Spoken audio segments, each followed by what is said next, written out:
සර්ණයි සියලු දෙනාටම ප ဋ ාණ ධර්ම සභාව විසින් පවත්වන අභිධර්ම පාඨමාලාවේ ධම්මසංගණී ප්‍රකරණයේ චිත්තෝත්පාද කාණ්ඩය පිළිබඳව සාකච්ඡාව තමයි දැන් අපි පවත්වන්න නියමිත වෙලා තියෙන්නේ.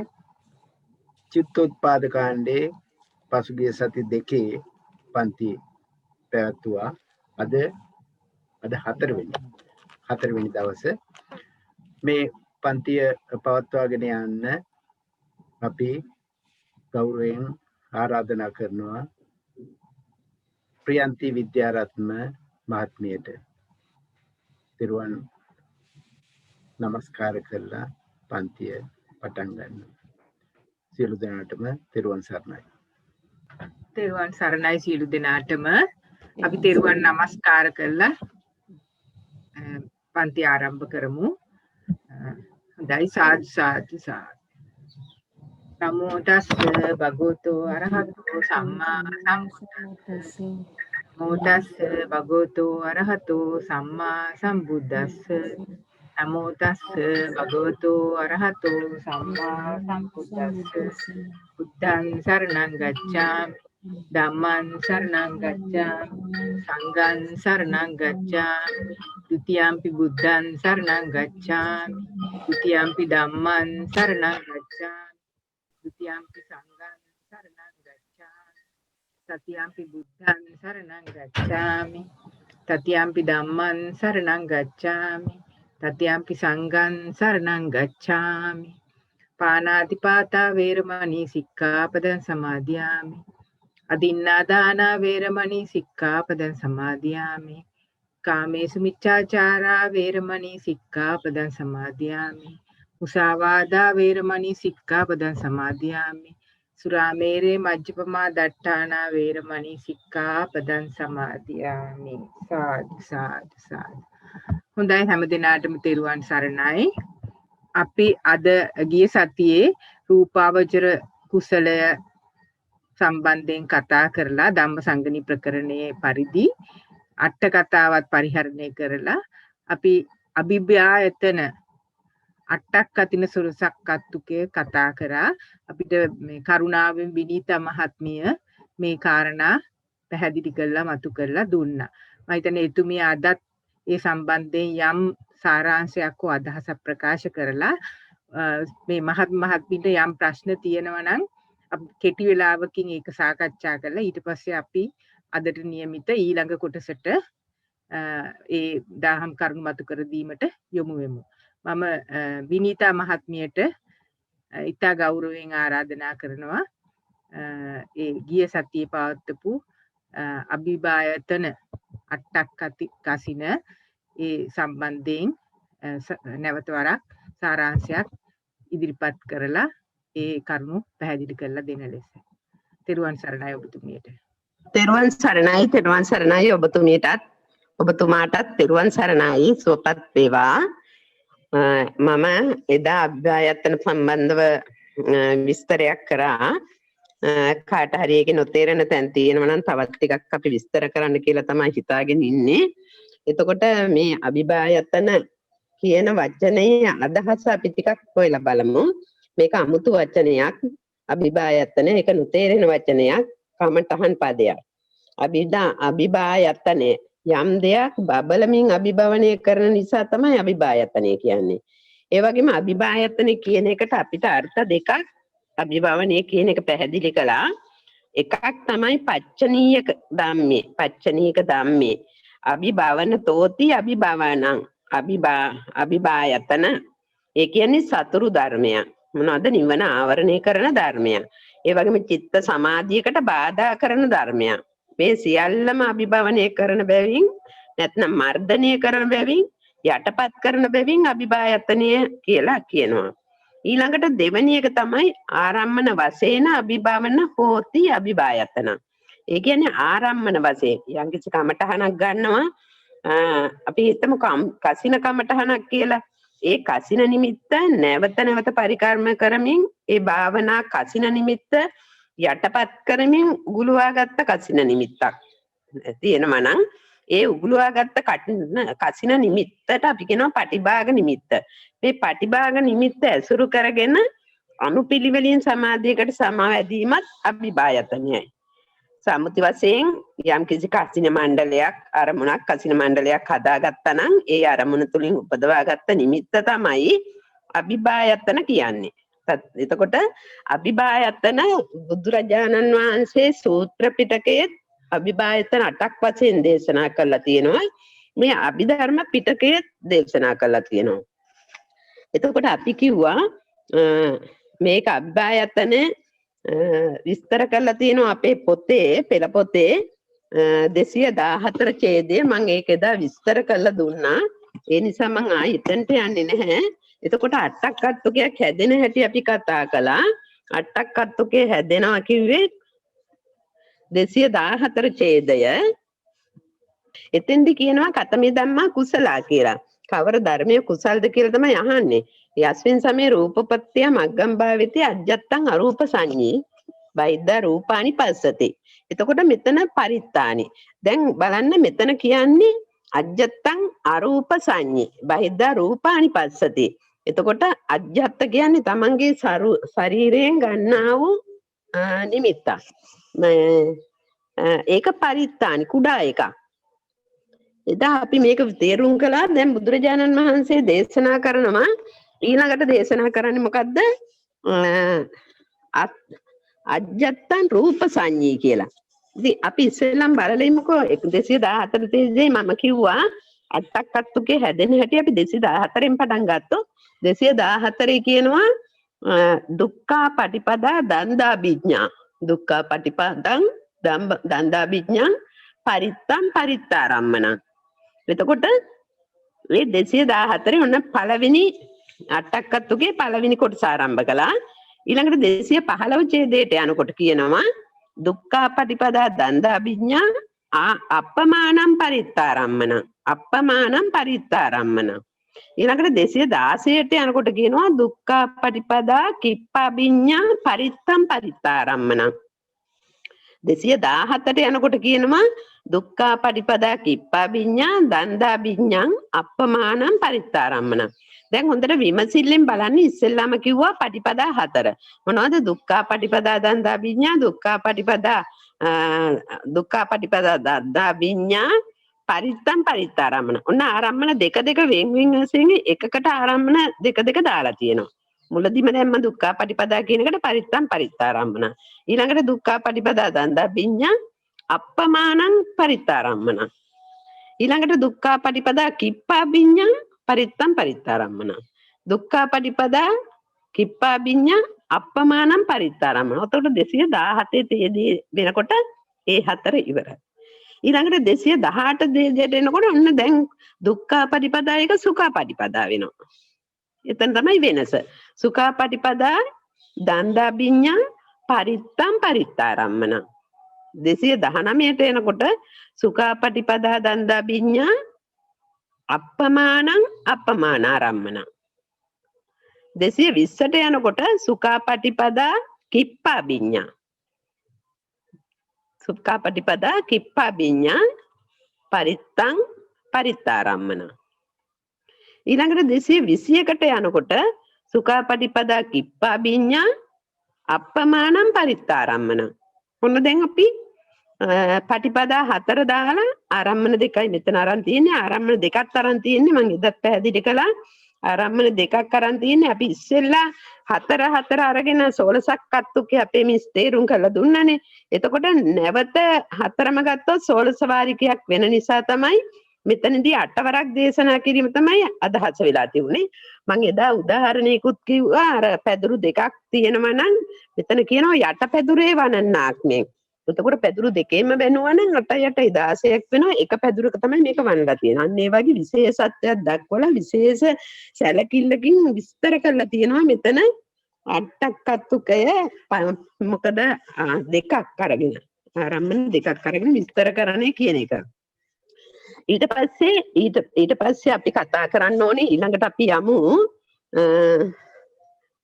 200 දැන් අපි ඒක අට්ටක් අත්තුක ඒ ඔක්කොම විස්තර කළා. ඊළඟට 200 23 ඡේදයේදී කියන්නේ දැන් මේ ප්‍රථම ධානයට තමයි මේ ඔක්කොම මේ විදිහට මේ අට්ටක්කත්තුකයක් එන්නේ ප්‍රථම ධානයේ. ඊට පස්සේ අපි දන්නවා චතුක්ක ණය පංචක ණය කියලා දෙකක් තියෙනමනේ.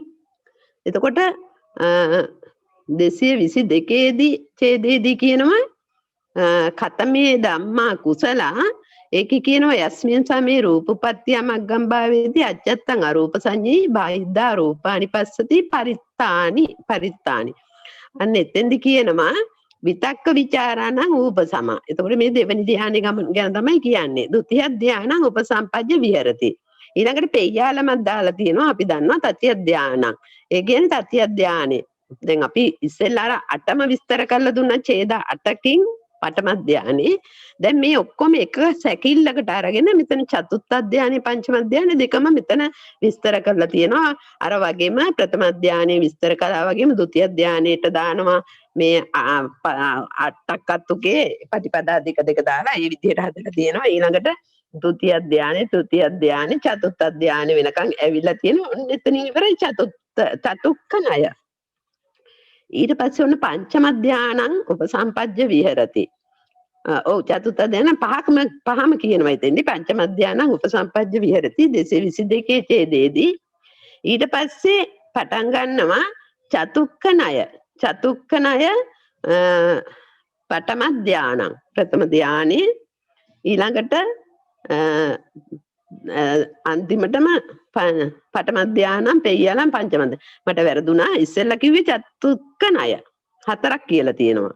ඊට පස්සේ දෙවෙනි සැරේ තමයි කියන්නේ 222 ඡේදයේ මේ මාක් කරලා තියෙන්නේ පඨම ධ්‍යානං පෙය්‍යාලං පංචම ධ්‍යානං. එතකොට පංචම ධ්‍යානෙ. එතකොට බලන්න 4යි 5යි 9ක් අට්ටක්කත්තුක 9ක් මෙතන විස්තර කරනවා. 9ක් විස්තර කරලා තියෙනවා.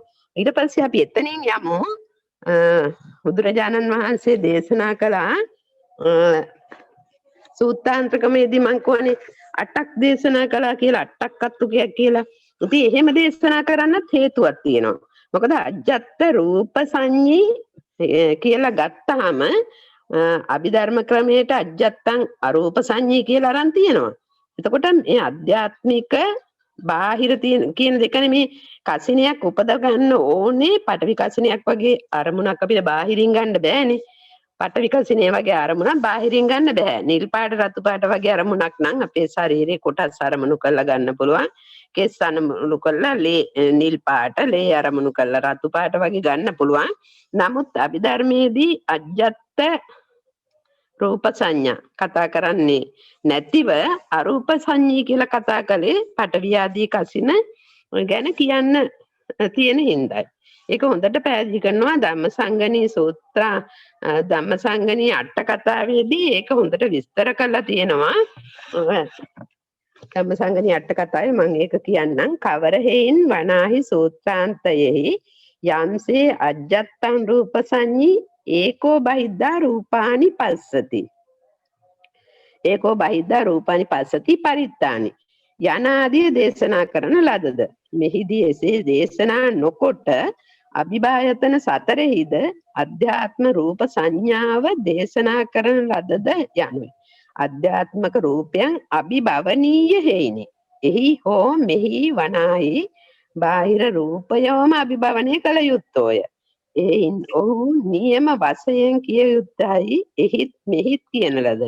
අජ්ජත්තං රූප සංඤී අරූප සංඤී යන මෙය වනාහි ශාස්ත්‍රෝන් වහන්සේගේ දේශනා විලාස මාත්‍රයක්මය. පේනවද?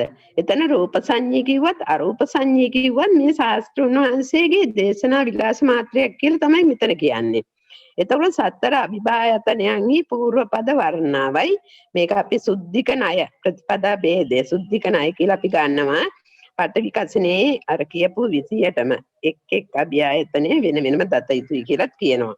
ඉතින් මේ විදිහට බුදුරජාණන් වහන්සේ දේශනා කළා අපිට දීලා තියෙනවා. ඊළඟට අපි යනවා 246 ඡේදයට යමු.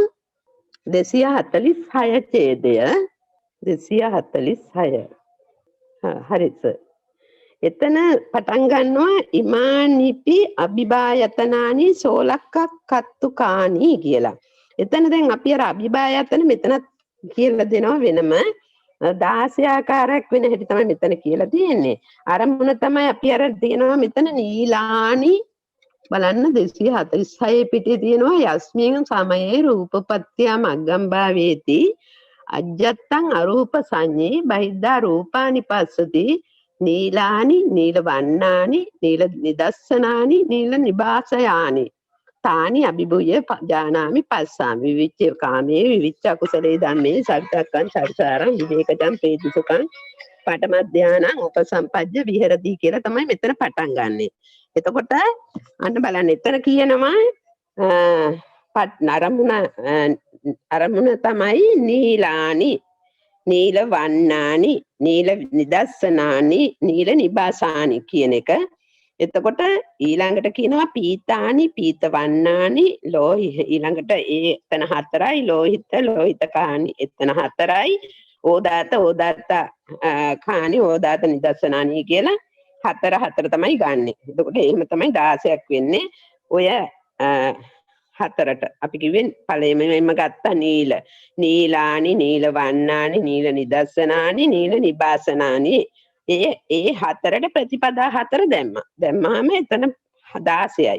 ඊළඟට පීතානි කියන එකටත් ගත්තා පීතානි පීත වන්නානි පීත නිදස්සනානි පීත නිබාසනානි කියලා 4ට පටිපදා 4 දැම්ම එතනත් 16යි. ලෝහිත කියන කොටත් එතනත් 4 ගානේ 16යි. ඕදාතානි කියන එකටත් 4 ගානේ 16යි. එතකොට මේ එතනදී කුඩා නිමිත්තක් විශාල නිමිත්තක් කියලා ගන්නෙ නැහැ. එතනදී කසින 4ෙන් නීල කියන්නේ නිල් පාට, නීල කසිනේ, පීත කියන්නේ කහ පාට, ලෝහිත කියන්නේ රතු පාට, ඕදාත කියන්නේ සුදු පාට. ওই විදිහට තමයි ඉමා නිපි අභිභායතානි සෝලසක් තත්තුකානි කියලා එන්නේ. එතකොට එතන 46 ඡේදයේදී අපි අන්තිමට තියෙනවා 47 ඡේදයේදී අර වාගේම ඔක්කොම දැන් මං කිව්වේ නීලානි නීල වන්නානි නීල නිබාසනානි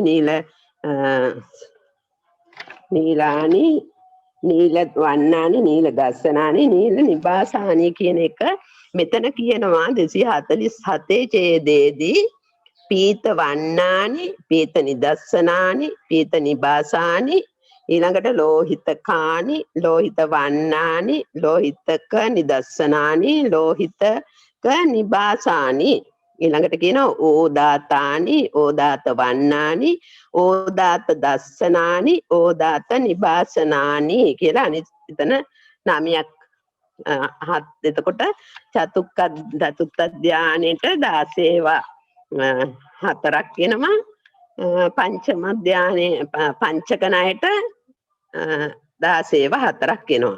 එතකොට ඒක තමයි ඉමානීපි අභිභායතානි සෝලසක්කුත්තුකානි කියන්නේ. ඉතින් එතන දැන් මේ කියපු ටිකෙන් තව මොනවා හරි කාට හරි දැනගන්න තියෙනවා නම් මේ විමුක්ඛායතන අපේ මිස් තමා තේරුම් කරන්නේ. ඉතින් මේ ටිකේ වෙනසක් මොනවා හරි ඔයගොල්ලන්ට දැනගන්න තියෙනවා නම් කරුණාකරලා අහන්න. හොඳයි තෙරුවන් සරණයි බොහොම පින් විනිත මහත්මිය අපි විනාඩි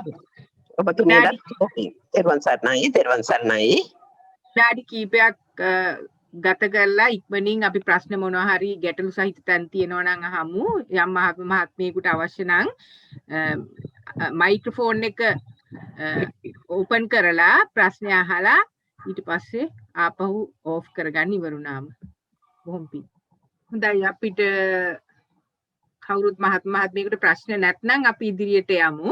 හොඳයි මිස් එහෙම කරමු. තෙරුවන් සරණයි. එතකොට අපිට දැන් තියෙන්නේ තීනි විමුක්ඛානි 16ක් අත්තානි අපි බලමු මේකේ සිංහල පැත්තෙන්.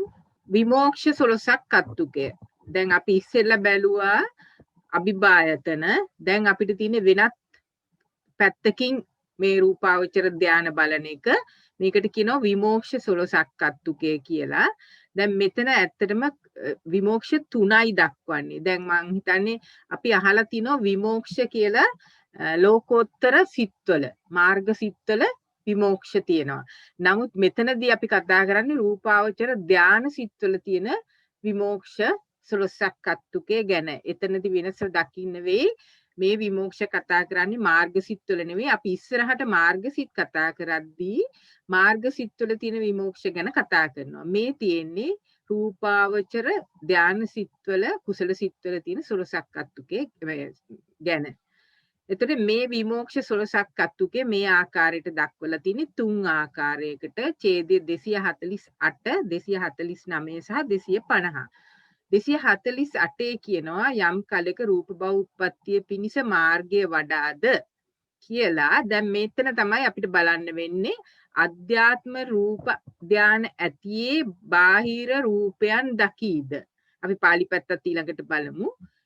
මෙන්න මේ මම පාට කරලා තියෙන එක තමයි අපිට බලන්න වෙන්නේ. ඊට පස්සේ තියෙන්නේ අපි හුරු පුරුදු කාමයන්ගෙන් වෙන්වම අකුසලයන්ගෙන් වෙන්වම ප්‍රථම ධාමයට පැමිණෙන්නේ. ඒ සමේ ස්පර්ශය වේ අවික්කේප වේ. මේ අතරට අර පරෝපන්නාස ධර්ම ටික දානවා. මේ ධර්මයෝ කුසලයෝ. මෙතන යාපනක ධර්ම දානවා මේ පෙයඩම. එතකොට මේකයි දෙවනි එක අපි බලමු. අනිත් දෙවනි විමෝක්ෂය තමයි අධ්‍යාත්මේ රූප සංඥා රහිත වූයේ. මෙතන අධ්‍යාත්මේ රූප සංඥා සහිත වූයේ. 248 තියෙන්නේ සහිත වූයේ. 249 තියෙන්නේ රහිත වූයේ බාහිර රූපයන් දකීද. මෙතන වෙනස දකින්න අනිත්ව එකමයි. තුන්වෙනි විමෝක්ෂයේ තියෙන්නේ සුභයයි කසින අරමුණෙහි නිසල වූයේද.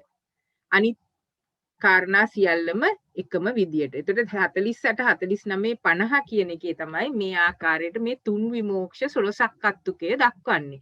අපි පොඩ්ඩක් බලමු මේක විමෝක්ෂ 16ක් අත්තුකය වෙන්නේ කොහොමද කියලා. ඊට ඉස්සෙල්ලා මේවයි අර්ථ ටික අපි බලලා ඉමු. අපි පාලි පැත්තටත් යම් පොඩ්ඩක්. මේ වචන පාලි වචනත් අපි හුරු වෙන්න ඕන හින්දා පාලි පැත්තටත් අපි යන්. හොඳයි. දැන් මෙතන මෙන්න මේකයි මේ තමයි තීනි විමුක්ඛානි සුරසක්කත්වයේ පටන් ගන්න මෙතනින් 248 249 250 යස්මින් සමේ රූපප්පත්තිය මග්ගම් භාවේති රූප රූපානි පස්සති එකක් අනිත් එක අජ්ජත්තං අරූප සංඤී බහිද්ධා රූපානි පස්සති ඊළඟ එක සුබන්ති අදිමුත්තෝ හෝති ඔන්න ඔය තුන තමයි අපි වචන ගලප ගන්න ඕන.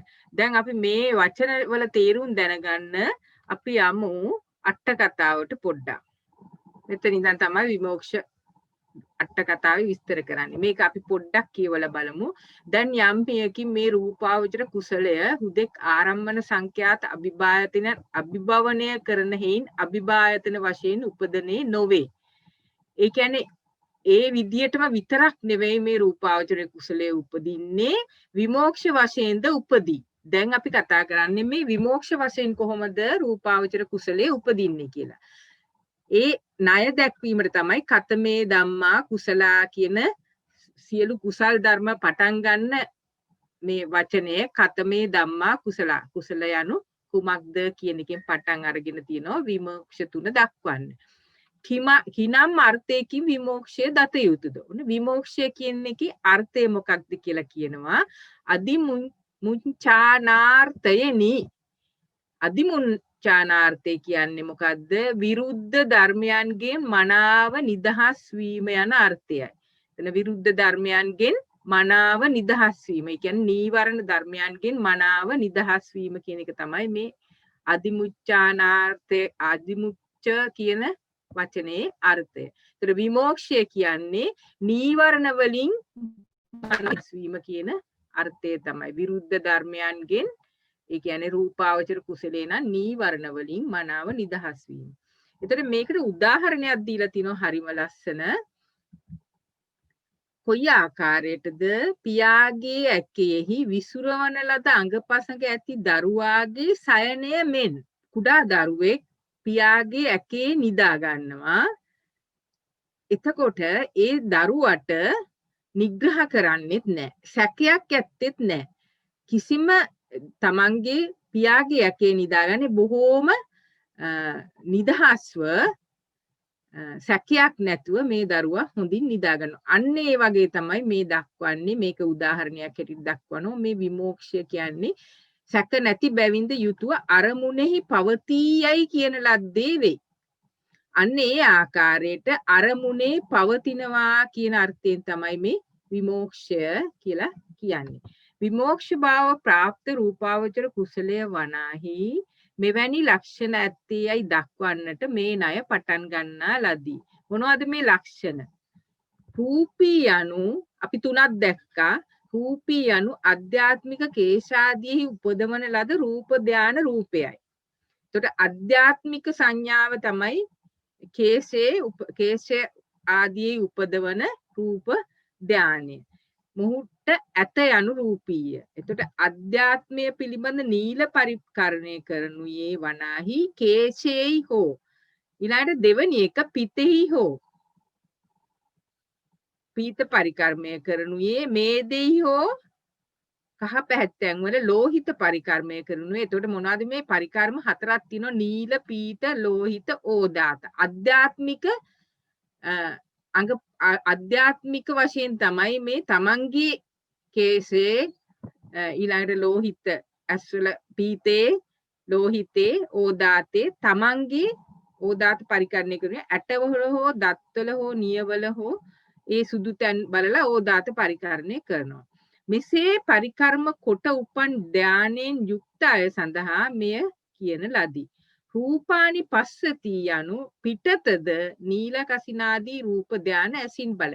ඇතුලෙන් අරගෙන කෙස් වලින් ඒ ආකාරයට අරගෙන ඊට පස්සේ පිටත නීල කසිනය බලන රූප ධාන ඇසින් බලයි. එළියෙන් බලනවා කියන්නේ රූප ධාන ඇසින් බලයි.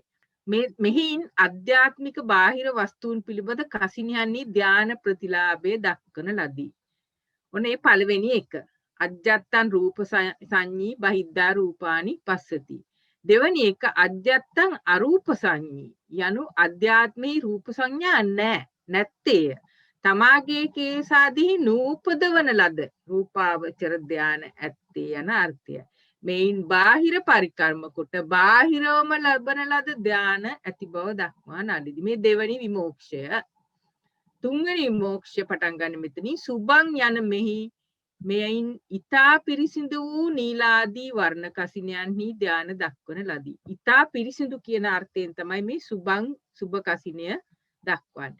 ඔන්න ওই තුන තමයි විමෝක්ෂ තුන හැටියට මේ කසින ආරම්මන විදියට දක්වන්නේ.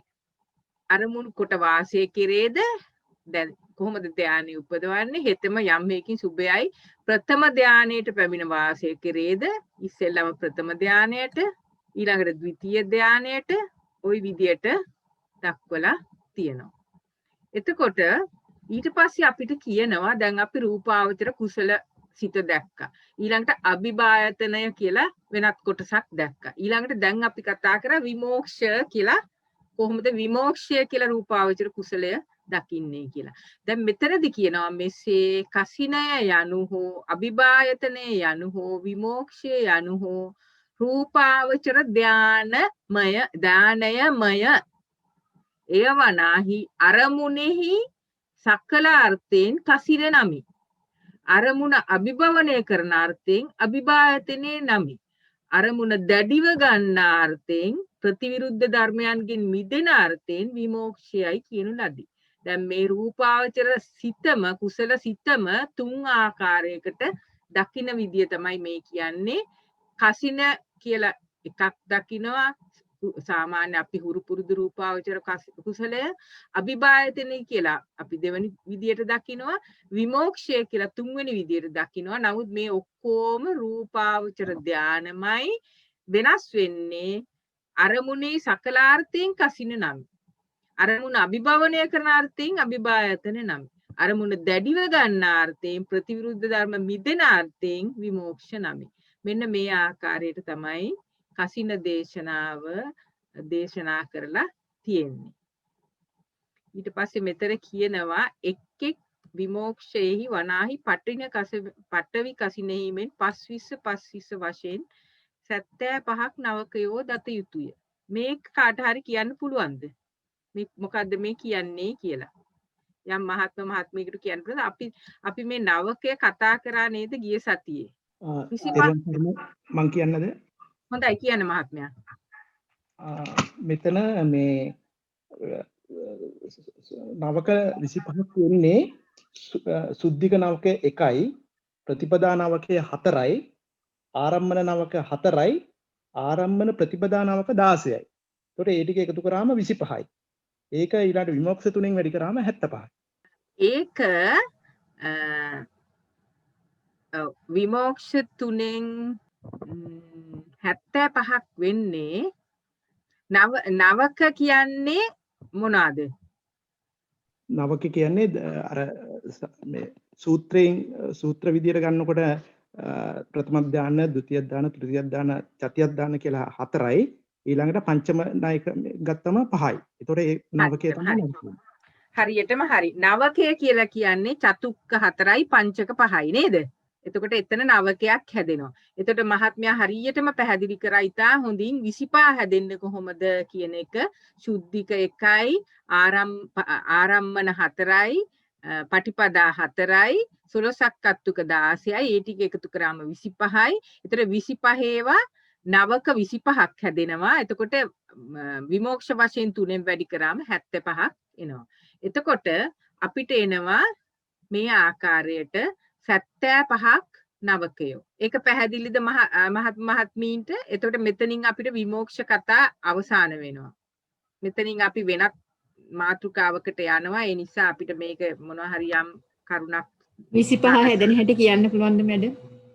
හරි. 25 හැදෙන හැටි අපි මේකේ මුලින්ම මම අට කතාව ගන්න මුලම තැනදී අපිට පැහැදිලි කරා. අපි ගිය සතියේ තමයි ඒක කිව්වේ. මම ඒක පොඩ්ඩක් නැවතත් එතන තැන පිටුව බලලා ගන්න.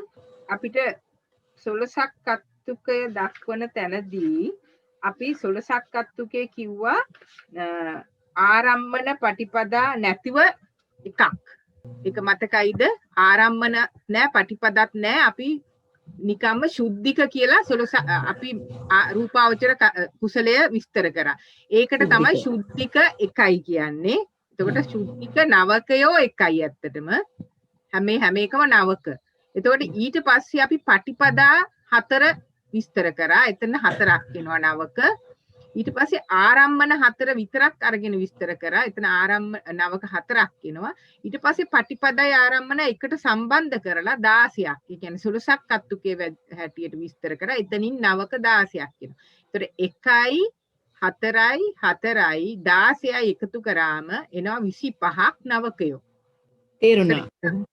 විමෝක්ෂයකට 25ක් නවකයෝ එනවා. ඒ වගේ විමෝක්ෂ 3ට 75ක් නවකයෝ එනවා. ඔන්න ඔය ආකාරයට තමයි මේ 25 කියන එක හැමතිස්සෙම මෙතනදී දක්වන්නේ. මේ දිගටම අපි කතා කරපු රූපාවචර සොළොසක් කත්තුකවලත් 25 හැදෙන්නේ මේ නවක කියන්නේ අර චතුෂ්ක 4යි පංචක 5යි එකට එකතු කරාම ඊළඟට 5 එන්නේ ඔය ආකාරයට. 1යි 4යි 4යි 16යි ආකාරයකට එකතු කරාම 25ක් එනවා. ඒක පැහැදිලිද? පැහැදිලි. බොහෝපින්. එතකොට අපි මේ විමෝක්ෂ කතාව ඉවර වුණාම අපිට පටන් ගන්නවා වෙනත් කොටසක්. ඒක අපි බ්‍රහ්ම විහාර සුලසක්කත්තුකේ කියලා අපි බලමු. මෙතෙන්ට එන්න ඉස්සෙල්ලා අපි ප්‍රකරණයට යන්. ප්‍රකරණේ මෙතනින් පටන් ගන්නවා. හොඳයි. මෙතනින් බ්‍රහ්ම විහාර සුලසක්කත්තුකය 248න් මෙතනින් පටන් ගන්නෙ. sorry 251න් 251 ඡේදයෙන් පටන් ගන්නවා. මේ දෙම්බේ පෙන්වන්නේ ප්‍රකරණය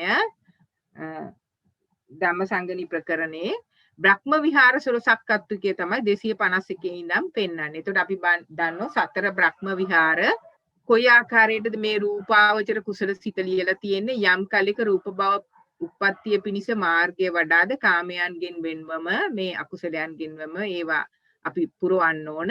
මෙන්න අපේ ආරම්භණය වෙන්නේ මෛත්‍රී සහගත ප්‍රථම ධානයට පැමිණ වෙසේද.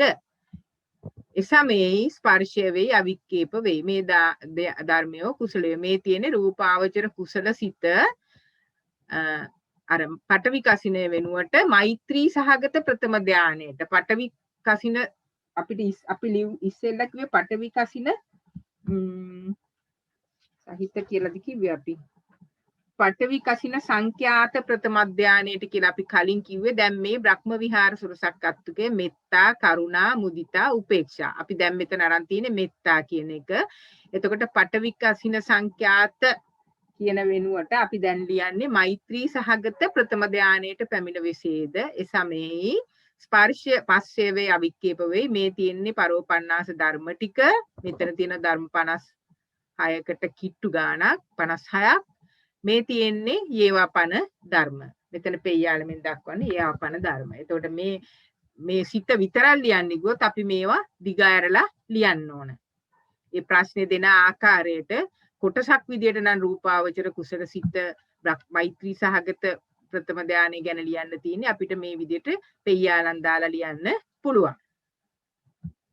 එතකොට මේ පළවෙනි බ්‍රහ්ම විහාර රූපාවචර සිත. මෙන්න මේක තමයි අපි අර ඉස්සෙල්ලා කිව්වේ සුද්ධික කියලා. අය මෙතන දැන් අපිට නෑ පරිත්තාර ධම්මනත් නෑ දුක්ඛා පටිපදා දණ්ඩා විඤ්ඤා කිප්පා විඤ්ඤා ඒ කිසිම දෙයක් නෑ. ඒ කියන්නේ පටිපදා හතරක් නෑ, ආරම්මන හතරක් නෑ, සලෝසක්කත්තුකයක් නෑ.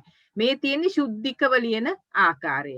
මෛත්‍රී සහගත ආරම්මණයෙන් කොහොමද මේ ධානය රූපාවචර ප්‍රථම ධානය ලබන්නේ කියන එක තමයි මේ දක්වන්නේ මේ සිත. එතකොට ඊළඟට දැන් පළවෙනි ධානය කිව්වා දෙවෙනි ධානයට එන්නත් පුළුවන්. තුන්වෙනි ධානයට එන්නත් පුළුවන්. හතරවෙනි ධානයට යන්න පුළුවන්ද? බෑ. එතකොට අපිට තියෙන්නේ පළවෙනි දෙවෙනි තුන්වෙනි ධානයෙන් අවසන් වෙනවා. මේ තියෙන්නේ චතුක්ක ක්‍රමයට. හතරවෙනි ධානයට යන්න බෑ. නැවතත් ප්‍රථම ධානයෙන් පටන් ගන්නවා. මේ තියෙන්නේ පංචක ක්‍රමයට. ප්‍රථම ධානය, ද්විතීය ධානය, තෘතීය ධානය. එතනදී චතුක්ක කියන එක එනවා. මොකද පංචකයක තමයි අවසාන එක. ඉතින් ඒ නිසා මෛත්‍රී සහගත එකේ දැන් මෙතන කීයක් අපිට ආවද? සිත් 7යි. සිත් 7යි. ඔන්න ඕක මතක තියාගන්න. ඉස්සෙල්ලා අපිට 9ක ආවා. 9ක් ආවා. දැන් එන්නේ 7යි. ඉස්සරහට අපි මේ අර 9ක කියන එක වෙනුවට මෙතනදී 7 සප්තක කියලා තමයි යෙදෙන්නේ. දැන් මේ මම මෙතනදී පෙන්වුවේ මේ සප්තකේ හැදෙන හැටි. පළවෙනි ධානය, දෙවෙනි ධානය, තුන්වෙනි ධානයෙන් 3යි. ඒ චතුක්ක ක්‍රමයට, පංචක ක්‍රමයට පළවෙනි, දෙවෙනි, තුන්වෙනි, හතරවෙනි ධානයෙන් 4යි. එතකොට 4යි 3යි 7යි. මෙතනදී හැදෙන්නේ නවක නෙවෙයි සප්තක.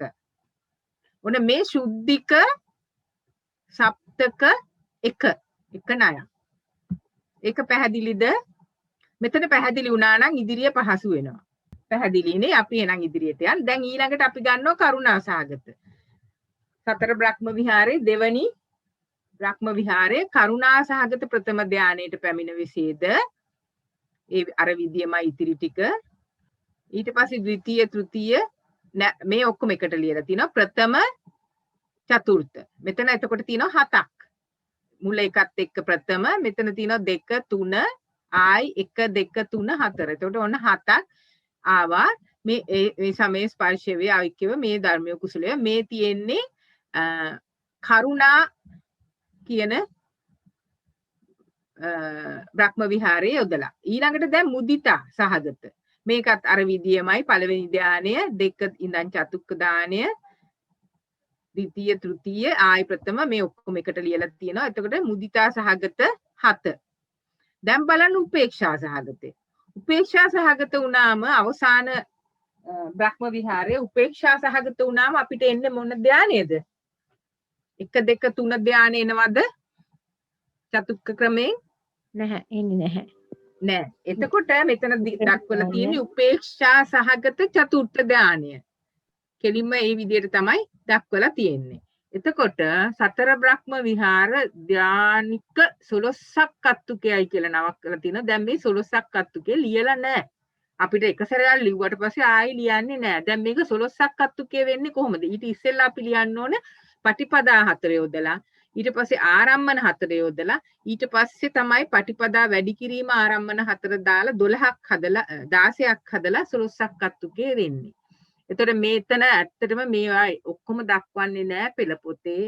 හේතුව ඒවා ඔක්කොම ලියන්න ගියා නම් මේ පොත හුඟක් විශාල වෙනවා. එතකොට එක සැරයක් සොරසක් අත්තුකේ කිව්වම අපිට පටවි කසිනේට ඒවා මේ මෙතෙන්ටත් යොදන්න ඕන. මෙතන එක වචනයකින් දක්වලා තියෙනවා සතර බ්‍රහ්ම විහාර ධානික 12ක් අත්තුකේයි කියලා. එතකොට මේකට මේ අපි දැන් මේ උඩ කතා කරේ ඔක්කොම 262 වෙනකන් සතර බ්‍රහ්ම විහාරවල සුද්ධික ක්‍රමය. එතකොට ලියන්න පුළුවන් ද මහත්මීන්ට පටිපදා 4 යොදලා සප්තක ටිකයි ඊළඟට ආරම්මන 4 යොදලා ඒ සප්තක ටිකයි ඊට පස්සේ පටිපදා හා ආරම්මන සම්බන්ධ කරලා ඒ කියන්නේ දුක්ඛා පටිපදා දණ්ඩා විඤ්ඤා පරිත්ත පරිත්තාරම්මන උන පළවෙනි එක. ඒ විදිහට 16ක් එනවා. ඒ ඔක්කොම ටිකයි යෙදුවම එනවා අපිට ඔය ආකාරයට. දැන් කාට හරි කියන්න පුළුවන් මෙතන හැදෙන්නේ කීයද කියලා. අපි මුල උඩ තුනේම සප්තක හැදුනා. මෙතන මොකද්ද හැදෙන්නේ? 2යි. එකක් හැදෙනවද? මෙතන පෙළ පොතේ දක්වලා මේ අට කතාවේ දක්වලා චතුත් 1යි එන්නේ චතුත්කයකින් 1යි පංචමයකින් 1යි දෙකක් එන්නේ නැද්ද මැඩම් මෙතන? පංචකයේ එකක් දාලා නැහැ. චතුක්කයෙන් විතරයි දාලා තියෙන්නේ. ඔව් එතකොට දෙකෙන් ඒකක කියලා තමයි ඒක අට කතාවේ දක්වලා තියෙන්නේ. අපි අට කතාව පොඩ්ඩක් බලමු. මෙතන මම මේක පෙන්නුවේ අට කතාවේ මේ ඔක්කොම විස්තර කරන්නේ මේ මෙත්තා කරුණා මුදිතා කියන දක්වා ඉන්නේ සප්තක උපේක්ෂා කියන බ්‍රහ්ම විහාරයට එන්නේ ඒකක. එතකොට මේක උපේක්ෂා සහගත චතුත්ථ ධානය කියලා තමයි දක්වලා තියෙන්නේ. අපි අට කතාවට ගිහිල්ලා බලමු. බලලා අපි ඊට පස්සේ ඊළඟට එමු. මෙන්න මෙතන මේ බලන්න දැන් අපි මෙතන මුලින් ඉඳලා බලමු. මෙත්තාදී බ්‍රහ්ම විහාර වශයෙන් පවත්නා රූපාවචර කුසලයේ දක්වන්නට නැවත කතෙමෙ ධම්ම. ඒතර මෙත්තා සහගත යනු මෛත්‍රියෙන් යුක්තව පරවෙන කරුණා සහගතාදී මේ ණයමය මෙහෙතෙම අපි පොඩ්ඩක් මේක හරි. මෙතෙන් දැන් තමයි පටන් ගන්නෙ. එතකොට කරුණා සහගත ඊළඟට ওই විදියට ගිහිල්ලා මෙත්තා කරුණා මුදිතා කොහෙන්ද පටන් ගන්නෙ? මෛත්‍රී සහගත හරි මෙන්න මෙතන බලන්න සප්තක වස්විස්සකි හුදෙක් පටින කසිනයේ වූ පංචවීසති නවකයෝ මෙහි පළමු තැනෙහි ත්‍රික චතුෂ්ක ධානික වශයෙන් සප්තක පස්විස්සකි ත්‍රික චතුෂ්ක ධානික වශයෙන් සප්තක පස්විස්සකි මුල තුනට සප්තක පස්විස්සක් හැදෙනවා. පස්විස්ස අපි දන්නවා සප්තක වෙන හැටි අපි ඉස්සෙල්ලා දැක්ක අර සිත් 7ක් එන්නේ. ඊට පස්සේ උපේක්ෂාවෙහි ඒකක පස්විස්සකි. දැන් මෙතන අපිට දක්වලා තියෙන්නේ ඒකක පස්විස්සකි කියලා උපේක්ෂාවේ. පංචකයි චතුක්කයි දෙකේම එක එක ගන්නෙ නෑ. චතුක්කයෙන් විතරයි අරන් තියෙන්නේ. ඒකට හේතුව නම් මෙතන දීලා නැහැ. උපේක්ෂාවේ ඒකක පස්විස්සකි කියලා තමයි දක්වලා තියෙන්නේ. ওই විදිහට තමයි ඊට පස්සේ මේකේ තවදුරටත් මේක අපිට බරපතල ටිකක් ගැඹුරු වැඩි. නමුත් යම් මහත්මියෙකුට මේක කියවන්න ඕන නම් කියවන්න. මේ දුක්ඛ පටිපදා වෙන්නේ කොහොමද කරුණා මුදිතාවලදී? දුක්ඛ පටිපදා භාවයේ මෛත්‍රිය වනයි ව්‍යාපාද විස්කම්බණයෙන්. ඒ විදිහට පෙන්නලා තියෙනවා දුක්ඛ පටිපදා වෙන්නේ කොහොමද? සුඛ පටිපදා වෙන්නේ කොහොමද? පරිත්තාරම්මන වෙන්නේ කොහොමද? අපමානාරම්මන වෙන්නේ කොහොමද කියලා මේවා මම විස්තර කරන්න යන්නේ නැහැ. ඇත්තටම දෙවැනි අවුරුද්දට මෙච්චර මේ ගැඹුරට අවශ්‍ය වෙන්නේ නැහැ. නමුත් යම් මහත්මිය ධර්මය මේවා ඇයි මෙහෙම කොහොමද මේවයි දුක්ඛ පටිපදා දණ්ඩා විඤ්ඤා පරිත්ත පරිත්තාරම්මන යෙදෙන්නේ කියලා බලනවා නම් මේ ටික කියව ගන්න. ඔන්න ওই විදිහට තමයි අයි බ්‍රහ්ම විහාර කියන්නේ කියලාත් මෙතන කියනවා. බ්‍රහ්ම උත්තම වශයෙන් මෙහි ධර්මයන් බ්‍රහ්ම විහාරයයි දැන බ්‍රහ්ම උත්තම වශයෙන් කීකල්හි. අන්න ඒ විදිහට තමයි දක්වන්නේ. තවත් කියනවා මෙත්තා කියලා ගොඩාක් කියනවා විස්තර කරනවා කොහොමද කියලා. එක එක ආකාරයෙන් මෛත්‍රිය විස්තර කරනවා, කරුණාව විස්තර කරනවා. මේවා කියව ගන්න. මේවා අපිට ගැඹුරටම ඇත්තටම ධර්මයේ ඉගෙන ගන්නව නම් මේ විදිහට ගොඩාක් කියවලා බලන්න පුළුවන් පසුව වෙලාවක. ඊළඟට උපේක්ෂා කියන්නේ ව්‍යාපාදේ ප්‍රහීන කිරීමෙන් මදහත් බවට පැමිණීමෙන් උපේක්ෂාව යන උපේක්ෂාවයි.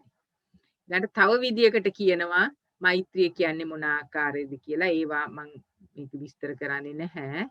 ඒවා කියව ගන්න මේවා වෙලා තියෙනවා නම් කියව ගන්න මේවා හරිම මේ අර්ථවත්. ඇයි මේ මෙත්තා කරුණා මුදිතා උපේක්ෂා ගැන එක එක ආකාරයට එක එක කෝණ වලින් එක එක පැති වලින් දැකීම තමයි මෙතනදී විස්තර කරන්නේ. එතකොට බ්‍රහ්ම විහාර කතාව මෙතනින් අවසන් වෙනවා. මේක මෙතෙන්ට එනකන් යම් කරුණක් කතා කරන්න අවශ්‍යද?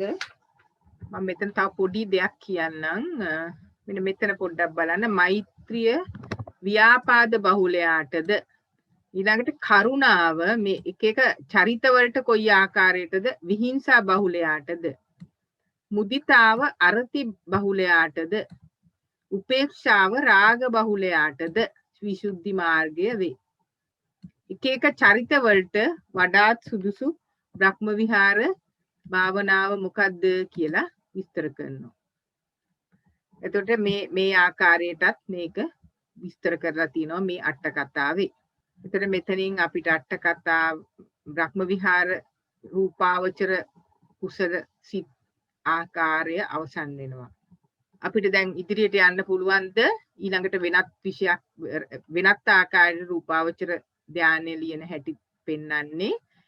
මෙතෙන්ට වෙනකන් අපිට පැහැදිලි නම් අපි ඉදිරියට යමු. තෙරුවන් සරණයි පියන්තිනි. මේ ওই චතුත්ථ ධානය කියලා කියවනකොටම අපි ඒක මේ පංචම ධානයයි මේ සූත්‍ර ක්‍රමයෙන් චතුත්ථ ධානයයි කියලා අනිවාර්යයෙන්ම ගන්න වෙනවා නේද? ඒක තමයි එතන ඒකකයක් හැටියට දක්වලා තියෙන්නේ. එතන චතුක්ක කියලා තමයි දක්වලා තියෙන එක පංචකයේ අවසාන එකයි චතුක්කේ අවසාන එකයි එකට එකතු කරලාද කියන එක ඉතාමත්ම පැහැදිලි නැහැ. නමුත් හතක් කරන්නේ දෙකක් කරන්නේ එකයි අරන් තියෙන්නේ. එකට මං වෙනත් මහත්මියෙකුට වෙනත් ආකාරයකට පැහැදිලි කරන්න පුළුවන්ද? ඇයි මේ උපේක්ෂාවේ 25 ඒවා එකක් කරන් තියෙන්නේ කියලා. රත්නායක මහත්මයා එහෙම ඉන්නවද? තෙරුවන් සරණයි මිස් ඉන්නවා මම අහගෙන හිටියා. මටත් ඇත්තටම ඒක අර ඔබතුමී ඉස්සෙල්ලාම අහනකොට මටත් හිතුනේ දෙකක් එන්න ඕනේ කියලා. ටිකක් තේරුම් ගන්න අමාරුයි ඇයි එතන එකක් පමණක් කරන් තියෙන්නේ කියලා. දැනට නම් අපි ඉදිරියටත් හොයා බලන්න වෙනවා වගේ හිතුණා. ඇත්තට මටත් එතන දෙකක් කියලා හිතුනේ. හැබැයි අට කතාවේ එකක් කියලා තියෙනවා. එතකොට අපිට අට කතාවේ වැරදීමක්ද කියලා හිතන්න අමාරුයි. අපිට තේරුම් ගන්න අපහසු තැනක් වෙන්නේ නැති. අපි තවදුරටත් බලමු ඒක අවශ්‍ය නම්. ඇත්තටම ධර්මයේ ඉගෙනීම සඳහා අපි තවදුරටත් බලමු. නමුත් අපිට දැනට විභාග ආදියට නම් මේ ප්‍රමාණය හොඳටම ප්‍රමාණවත් වෙනවා. මේ ණය ක්‍රම 25වත් ඇවිල්ලා නැහැ. නමුත් අපි දැනගත යුතුයි. ඒ නිසා පොඩ්ඩක් බලමු අපි ඒක ඇයි දෙකක් නැතුව එකක් දැම්මේ කියන එක.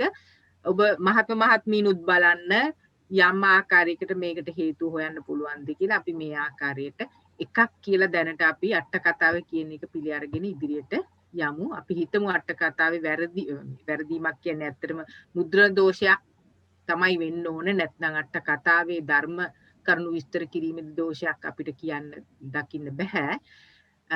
දැනට අපි ඒක ඒ විදිහට හිතාගෙන ඉදිරියට යමු. හොඳයි තෙරුවන් සරණයි. බොහොම පින් රත්නායක මහත්මයා. ඊට පස්සේ අපිට එන්නේ මේක අපිට හුරු පුරුදු දස අසුබ උද්දුමාතක විනීලක විපුබ්බක ඒ විදියට මේකේ විස්තර කරනවා මේ ආකාරයට. අපි දැන් පෙළ පොතට ගිහිල්ලා බලමු කොයි ආකාරයටද ධම්මසංගණී අසුබ දාන සුරුත්‍යක් කත්තුකේ. දැන් මේ අලුතෙන් පටන් ගන්නවා රූපාවචර ධාන වෙනත් ආරම්මන ආකාරයට උපදින කොහොමද කියලා. යම් කලක රූප භව උප්පත්තිය පිණිස මාර්ගය වඩාද කාමයන්ගෙන් වෙනව උද්දුමාතක සංඥා සහගත වූ ප්‍රථම ධානයට. දැන් අපිට දෙන්නේ අර මෛත්‍රී සහගතත් නෙවෙයි පඨවි කසින සංඛ්‍යාතත් නෙවෙයි උද්දුමාතක සංඥා සහගත වූ ප්‍රථම ධානයට පැමිණ වෙසේද ඒ සමයේ ස්පර්ශය වේ අවික්කේප වේ. දැන් මේ විදියටම අපි ලියනවා අනිත් විනීලක සංඥා සහගත වූ විපුබ්බක සංඥා සහගත වූ ওই විදියට මෙතන තියෙනවා 10ක් අට්ටික සංඥා සහගත වූ. මේක අපි පළවෙනි අවුරුද්දේ කරා මේ අපි සම 40 කර්මස්ථානවල දස අසුභය කියලා අපි කරේ මේ උද්දුමාතක විනීලක විපුබ්බක මේ අන්තිම එක අට්ටික. එතකොට මේ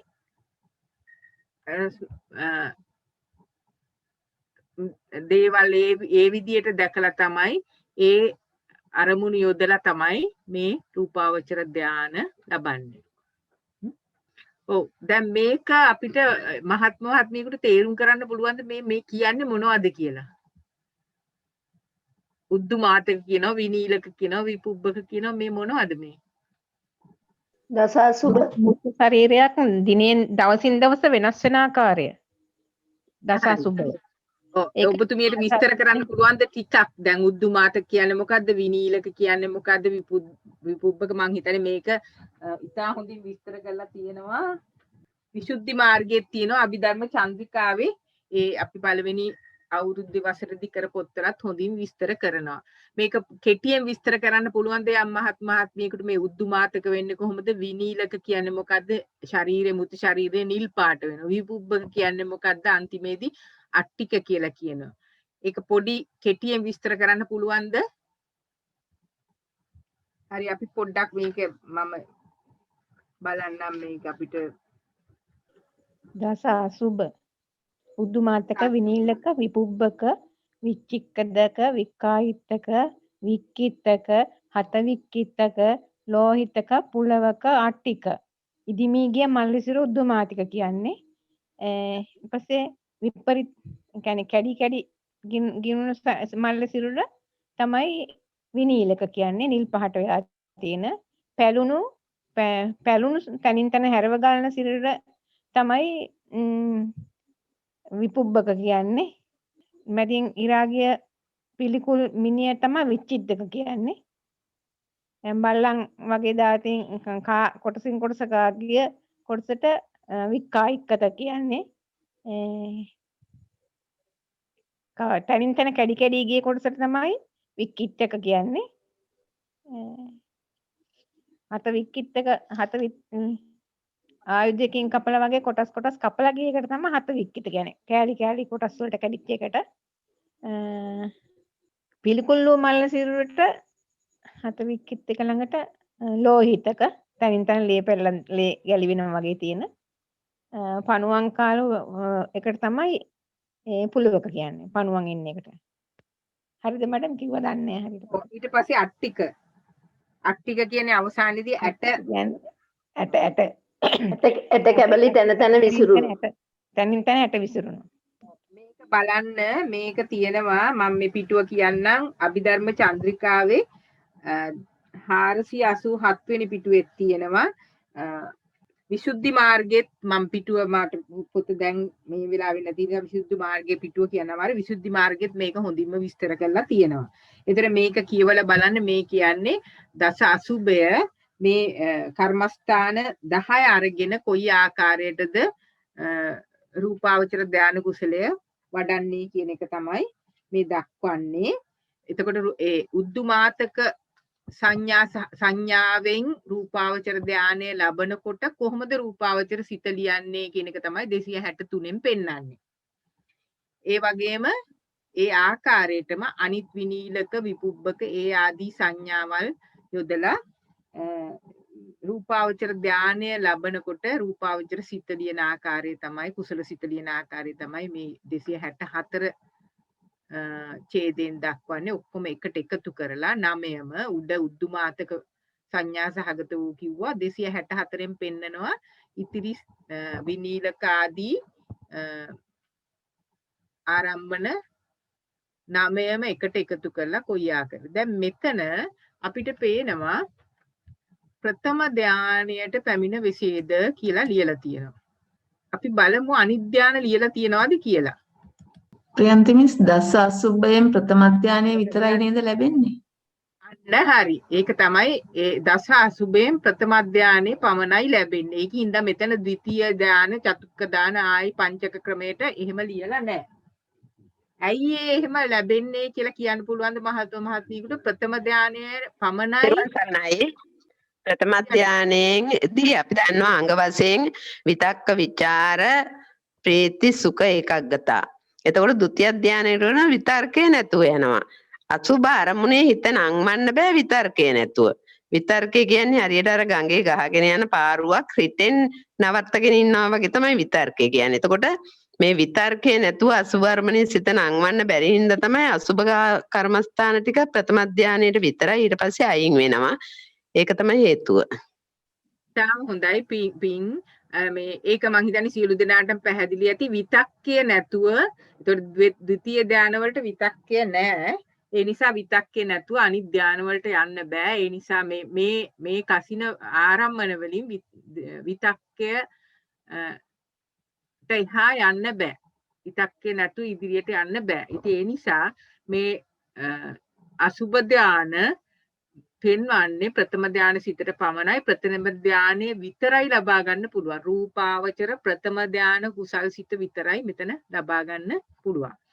එතකොට 16ක් අත්තුකේ හැදෙන්නේ අර අපි මුලින්ම කියපු ආකාරයටමයි. ඒ කියන්නේ ශුද්ධිකව හැදෙනවා. ඊළඟට 4ක් හැදෙනවා පටිපදා, 4ක් හැදෙනවා ආරම්මන, ඊළඟට පටිපදා හා ආරම්මන එකට එකතු කරලා 16ක් අත්තුකේ විදියට තවත් 16ක් හැදෙනවා. සම වෙන්න මැඩම් මම හරිද දන්නේ නැහැ. මේ ඉස්සෙල්ල කියපු එකේදී අර පංචම චතුක්ක ධානයෙන් නතර වුණේ පංචම ධානයට යන්න බැරි නිසා නේද? මෛත්‍රී භාවනාවෙන්. බ්‍රහ්ම විහාර භාවනාවෙන්. අපි එතන මෛත්‍රී නෙමෙයි උපේක්ෂාව මේ එකෙන් මේ සතර බ්‍රහ්ම විහරණනේ. ඒ විහරණ වලින් පංචම ධානයට යන්න බැහැ නේද? අපි මෙහෙමනේ බැලුවේ මෙත්තා කරුණා මුදිතා වලින් 7යි ගියේ. ඒ කියන්නේ ප්‍රථම දෙවන තුන්වන ගියා, ඊළඟට ප්‍රථම දෙවන තුන්වන හතරවන ගියා. චතුක්ක පංචක ක්‍රමේ. එතකොට එතන 7ක් ආවේ එහෙමයි. එතකොට උපේක්ෂා එකේ ඇත්තටම චතුක්ක අවසාන එකයි පංචක අවසාන එකයි එන්න ඕන වගේ අපිට හිතෙනවා. හැබැයි පොතේ දක්වලා තියෙන්නේ එකයි ඒකක. ඒක තමයි ප්‍රශ්නේ. ඒකට මොකක්ද ඔබතුමිය කියපු කාරණය? මම කිව්වේ පංචම ධානයට ඒ කියන්නේ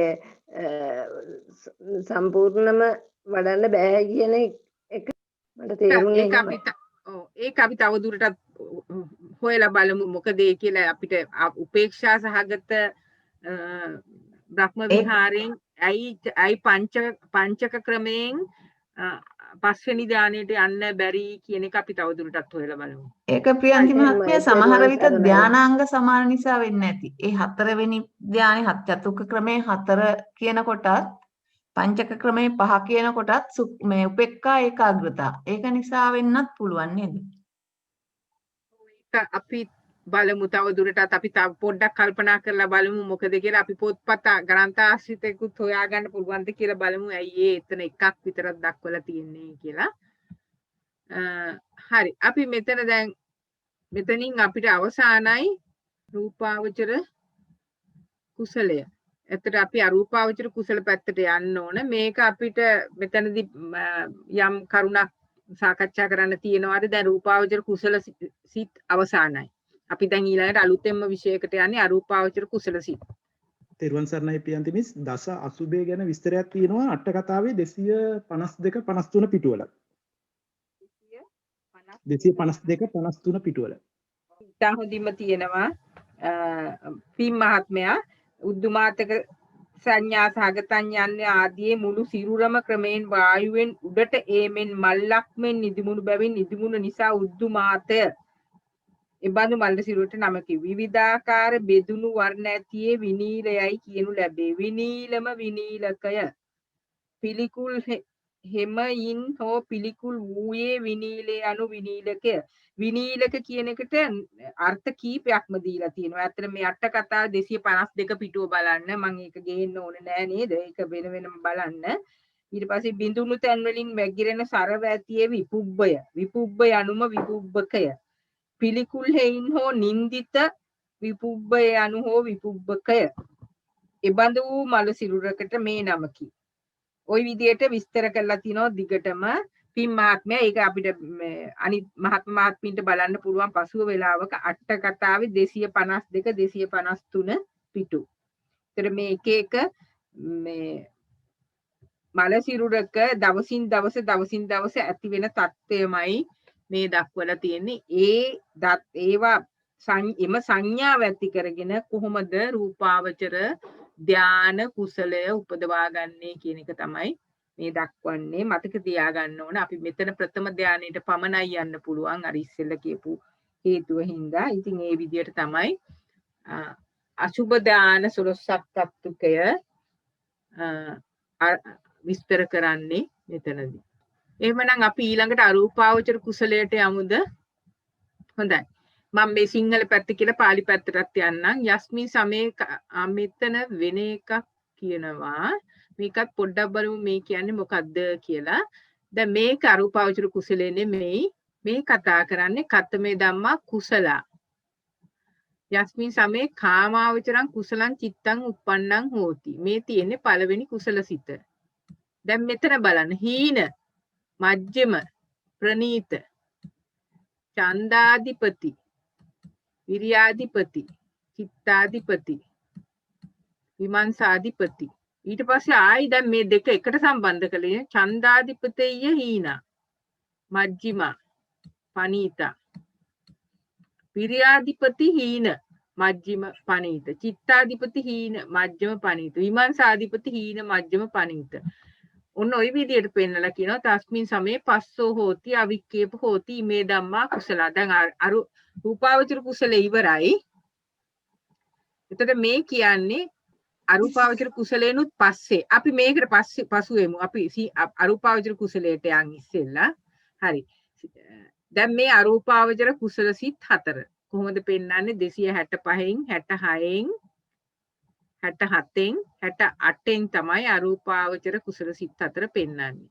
පළවෙනි කුසල සිත යම් කාලයක අරූප බව උප්පත්තිය පිණිස මාර්ගයේ වඩාද සර්ව ප්‍රකාරයෙන් රූප සංඥාවන්ගේ ඉක්ම යෑමෙන් පටිඝ සංඥාවන්ගේ ප්‍රහාණය නානත්ත් සංඥාවන්ගේ නොමෙනෙහි කිරීමෙන් උපදවා ගන්නවා ආකාසානංචායතන සංඥා සහගත වූ සුඛයාගේද ප්‍රහාණයෙන් උපේක්ෂා සහගත වූ චතුර්ථ ධානයට පැමිණ වෙසේද. අපි දන්නවා අරූපාවචර කුසලයේ යන්නේ චතුර්ථ ධාන පදනම් කරගෙනමයි. අපි මේ ටිකේ තේරුම් බලමු අට කතාවෙන්.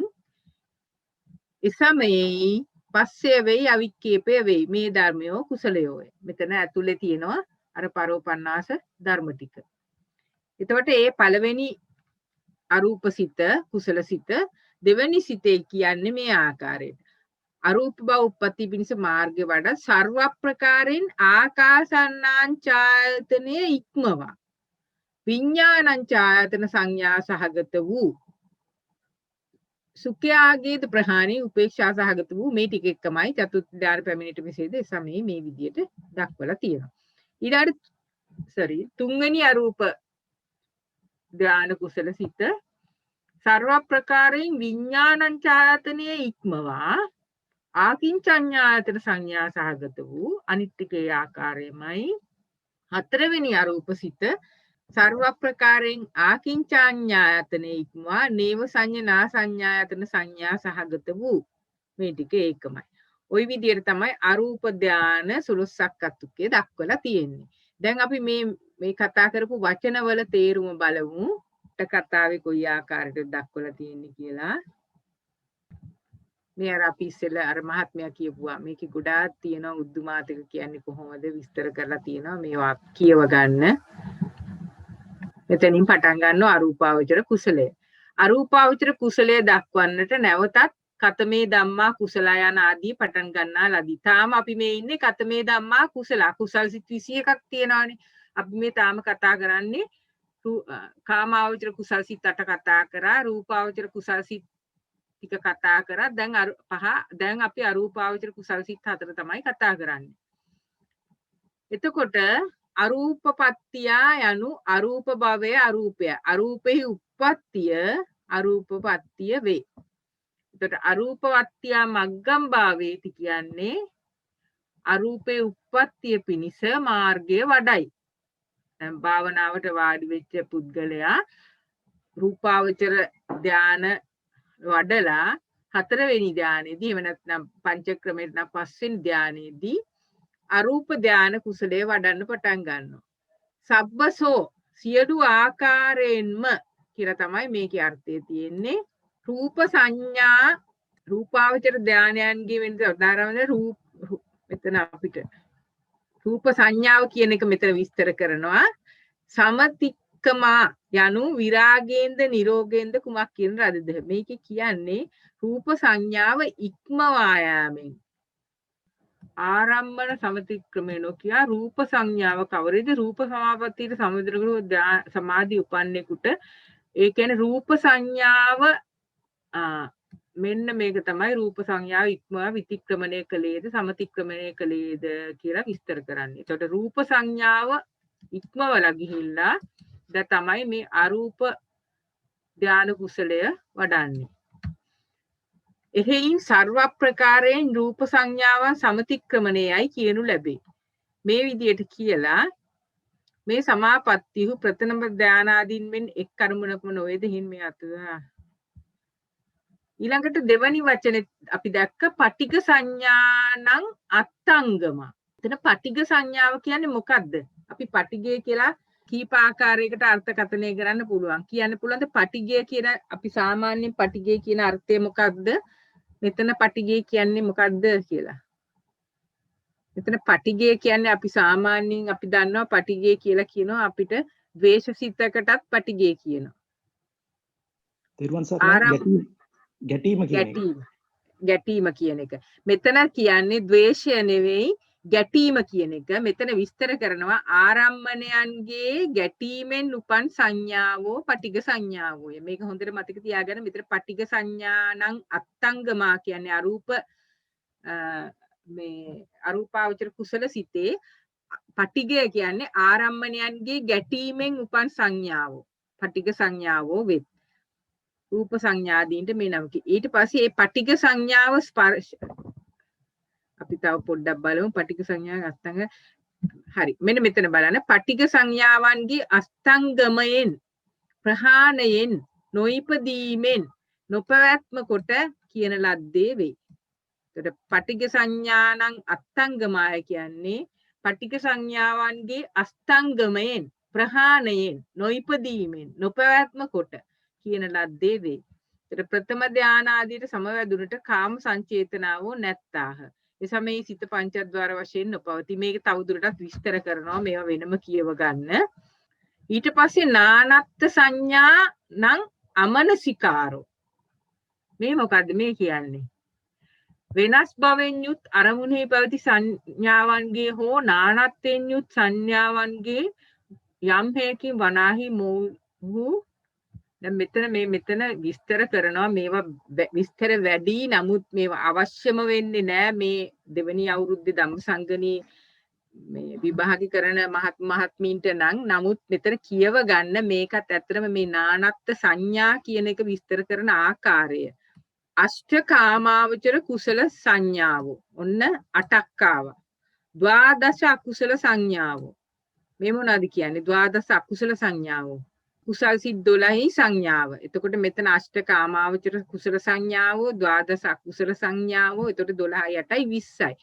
ඒකාදශක කාමාවචර විපාක සංඥාව. කාමාවචර විපාක සංඥාවන් 11ක් කියනවා. ඒ මොනවද? කියන්න පුළුවන්ද කාට හරි?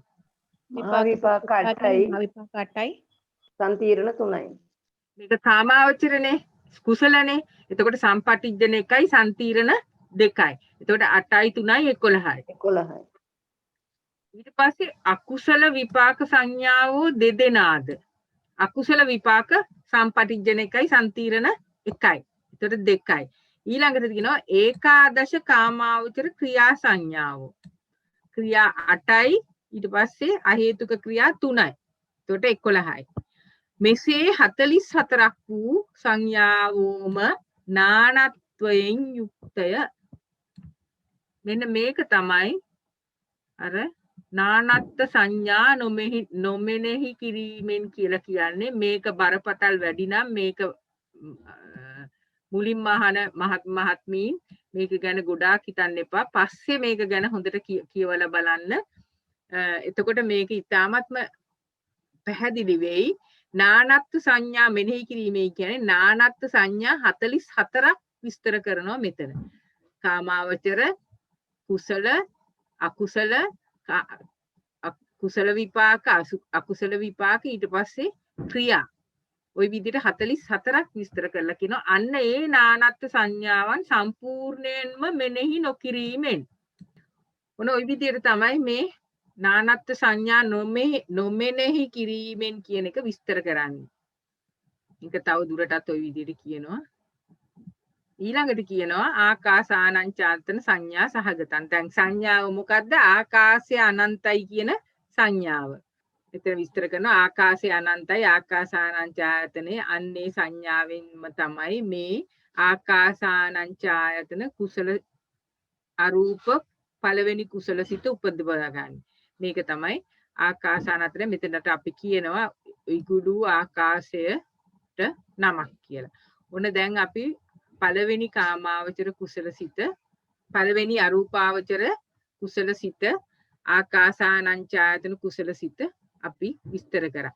දැන් මේක බලන්න මෙන්න මෙතන දේශනාව 16ක් අත්තුක නොවේයි කියලා කියනවා. නොවේයි නෙමෙයි මෙතන කියනවා බුදුරජාණන් වහන්සේගේ අදහස මෙහිදී දේශනාව 16ක් අත්තුක කිරීමය. ඒ කියන්නේ මේ 16ක් අත්තුකය අරූප ධාන කුසලයටත් කොයි ආකාරයටද දක්වන්න පුළුවන් කියන එක තමයි මේ ටිකේ කියන්නේ. මෙතන කියනවා ආරම්මන චතුෂ්කයත් එනවා අනන්ත පරිත්ත ඒ විදියටත් දක්වලා තියෙනවා. ඒ විදියට දේශනාව 16ක් අත්තුක බවට පැමිණේ කියලා දක්වලා තියෙනවා. ඊළඟට කියනවා දුක්ඛ පටිපදා වෙන්නේ කොහොමද කියලාත් කියනවා. චතුර්ථ දානයේ පිළිබඳ ආශාව විනාශ කිරීමේ දුක නිසා මෙහිදී දුක්ඛ පටිපදාය. මොන බලන්න මේ මෙතනදී දුක්ඛ පටිපදා විස්තර කරන ආකාරය. චතුර්ථ දානයේ පිළිබඳ ආශාව විනාශ කිරීමේ දුක නිසා දුක්ඛ පටිපදා. විනාශ කරන ලද තෘෂ්ණාව ඇතිවට අර්පණා පරිවාසයේ දණ්ඩාබිඤ්ඤා. ඔන්න දණ්ඩාබිඤ්ඤා විස්තර කරා. ওই විදිහට සුඛා පටිපදා කිප්පා බිඤ්ඤාත් මේ විදිහට විස්තර කරනවා. ඊළඟට පරිත්ත පරිත්තාරම්මණයත් මේ විදිහට කියනවා. අල්ප වූ කසිනේ ඉගුළු ආසේ වනායි පැවති ඥානේ පරිත්තාරම්මණය. මහත් වූ කසිනේ ඉගුළු ආසේ පැවති ඥානේ අප්පවනාරම්මණය. ওই විදිහට මේක 16ක් අත්තුක එන ආකාරය කියලා දැන් මෙතන බලන්න. උපේක්ෂා සහ බ්‍රහ්ම විහාරෙහි මෙහිද චතුර්ථ දාන වශයෙන් ඒකක 520ක් වෙයි. මෙතන වර්ධින තැනක් වෙන්න බෑ. මෙතනත් කියනවා උපේක්ෂා බ්‍රහ්ම විහාරෙහි මෙහිදී ඒකක 520ක් වෙයි. අර ඉස්සෙල්ලා කියපු මහත්මයා අපිට 520 හොඳින්ම පැහැදිලි කර. දැන් මෙතන අපිට ප්‍රශ්නයක් ආව ඇයි එතන ඒකක දෙකක් කියන්නේ නැත්තේ කියලා. ඒක අට කතාවේ මේ මුද්‍රණ දෝෂයක් වෙන්න බෑ. මේ ස්ථානයේදීත් ඒක ඒ විදිහටම කියනවා උපේක්ෂා බ්‍රහ්ම විහාරයේදී වගේම අරූපාවචර ධානයේ ඒකක 520ක් වෙන්නේ. මොකද අරූපාවචරයේ තියෙන්නේ අවසාන ධානයේ 4වෙනි ධානයේ විතරයි.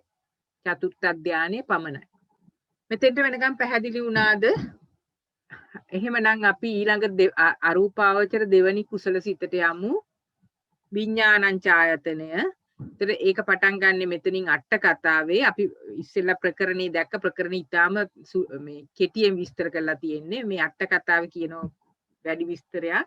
ආකාසානායතන සමතික්කම. ඒ කියන්නේ ආකාසානංචායතනේ ඉක්මවා යෑමෙන්.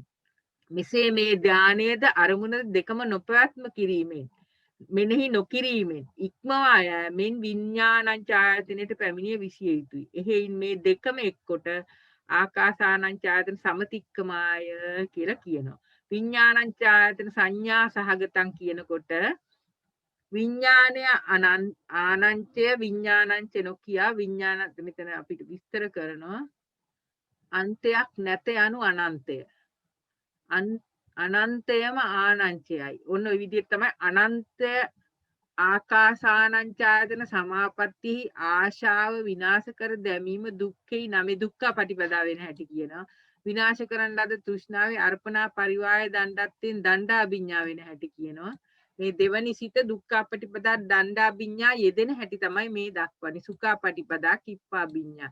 ඒතර පරිත්ත කසිනේ ඉගුඩු අහස ඒ විදිහට පරිත්තාරම්මන වෙනවා, අපමානාරම්මන වෙනවා. ওই ආකාරයට දක්වලා තියෙනවා. මෙතනත් 16ක් අත්තුකය හැදෙනවා. ඊළඟට මේ තුන්වෙනි සිත ආකින්චඤ්ඤායතනේ විඥානංචායතන සමතික්කමාය ඔය ආකාරයට ඉස්සෙල්ලා වගේම කියලා අපිට කියනවා එහෙන් මේ දෙකම එක්කොට විඥානංචායතන සමතික්කමේ කියන ලදී ආකින්චඤ්ඤායතන සංඥා සහගතං යනු මේ වනාහි මොහුට කිසිවක් නැති නත්ති කිංචි කියලා අපි කියන්නේ අකිංචනය යටත් පිළිසින් මොහුගේ භවාංග මෙන්න මේකත් අපි අහපු මේ අලුත් දෙයක් භවාංග මාත්‍රයකුදු නැතයි කියන ලද්දේ වෙයි. ආකාසානං ඡායතනේ විඥාන අපගමණයට මේ නමකි. ওই විදිහට කියලා ආකින්චඤ්ඤායතන සංඥා සහගත කියන්නේ මේකයි කියලා විස්තර කරලා කියනවා. ඊට පස්සේ දුක්ඛාපටිපදාවයි දණ්ඩාභිඤ්ඤාවයි අර ඉස්සෙල්ලා කිව්වා වගේ කිප්පාභිඤ්ඤා ওই විදිහට පරිත්තාරම්මන අර්පමානාරම්මන විස්තර කරනවා. ඊළඟට නේව සංඥා සංඥායතන සහගතං කියන්නේ මේ හතරවෙනි අරූප ධානය සිත කුසලිත. ඒ කියන්නේ නැති භාවය අරමුණු කොට සිටියයි. ඒ නැත කියන නැති භාවය අරමුණු කොට සිට මේ සිත ඊතා ශාන්ත කියනවා. එහෙයින් ඒ ශාන්ත වෙණී කරයි ශාන්ත වශයෙන් මෙනී කරයි කෙසේනම් ආවර්ජනතරට හෙතම වනාහි ওই විදියට ආකින්චඤ්ඤායතට වඩා නේව සංඥා සංඥායතනේ අතිශයින්ම ශාන්ත අතිශයින්ම ප්‍රණීතතාවයේ නිසාය. මේවා කියව ගන්න. මේකට උපමාවකුත් දීලා තියෙනවා වනාහි රජානුභාවයෙන් යුත් රජ අත පිට නැගී මේකත් කියව ගන්න මේ උපමාවක්. ඒ විදියට ඊටාම අතිශයින්ම සියුම් සමාධිගත සංඥාවට පැමිණේ. හෙතෙම නේව සංඤී නා සංඤී නම් වේ. සංඥාව ඇතිද නැතිද කියලා හොයන්න බැරි තරමටම සියුම් වෙනවා. එතකොට ඒ ආකාරයට නේව සංඥා නා සංඥායතනය කුසලසිත උපදිනවා. ඔය ආකාරයට තමයි මෙතනක් තියෙනවා අර දුක්ඛාපටිපදා වෙන්නේ කොහොමද සුඛාපටිපදා කිප්පාභිඤ්ඤා දණ්ඩාභිඤ්ඤා වෙන්නේ කොහොමද කියලා ඒවා බලන්න. ඒ සොරසක්කත්තුකේ වන ආකාරය තමයි දක්වලා තියෙන්නේ. එතකොට අපි මෙතනින් ප්‍රකරණයට ගියොත් දැන් මේ හතර තමයි මේ ප්‍රකරණේ මෙච්චරයි තියෙන්නේ 65 66 67 68.